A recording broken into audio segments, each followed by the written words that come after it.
HC11, sortir de la guerre, construire un ordre des nations démocratiques. Donc il s'agit du dernier chapitre sur le thème 4, la Première Guerre mondiale, le suicide de l'Europe et la fin des empires européens.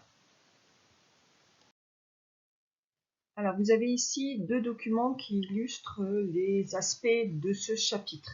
Alors tout d'abord la signature des traités. Donc là il s'agit du traité de paix dans la Galerie des Glaces, c'est-à-dire du traité de Versailles, signé le 28 juin 1919. Et de l'autre côté, vous avez les Grecs qui fuient face aux armées turques. Donc là, on n'est plus du tout sur le même front. Et cette fois-ci, ce sont les civils. D'un côté les États, de l'autre côté les civils. Donc vous retrouvez ici les personnages importants de cette période, Clemenceau, Lloyd George, Orlando, Wilson, Bell et Müller, les plénipotentiaires allemands, c'est-à-dire ceux qui représentent l'Allemagne. On y reviendra. Et puis ici, c'est une guerre qui éclate entre Grèce et le nouvel gouvernement turc dès 1919. Ce dernier finit par l'emporter en 1922 et cela aura des conséquences, notamment le déplacement de nombreuses populations. Donc, la sortie de la Première Guerre mondiale est un long processus. Des traités de paix s'échelonnent de 1918 à 1923.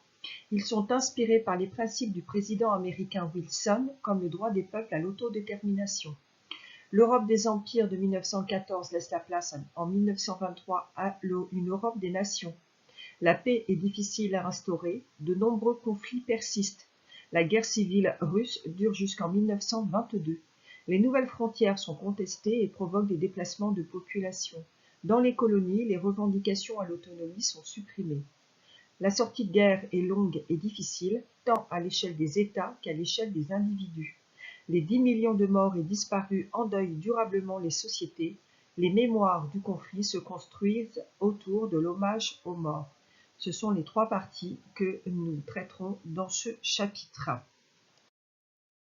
Problématique, comment les relations internationales et les sociétés se recomposent-elles après la Première Guerre mondiale?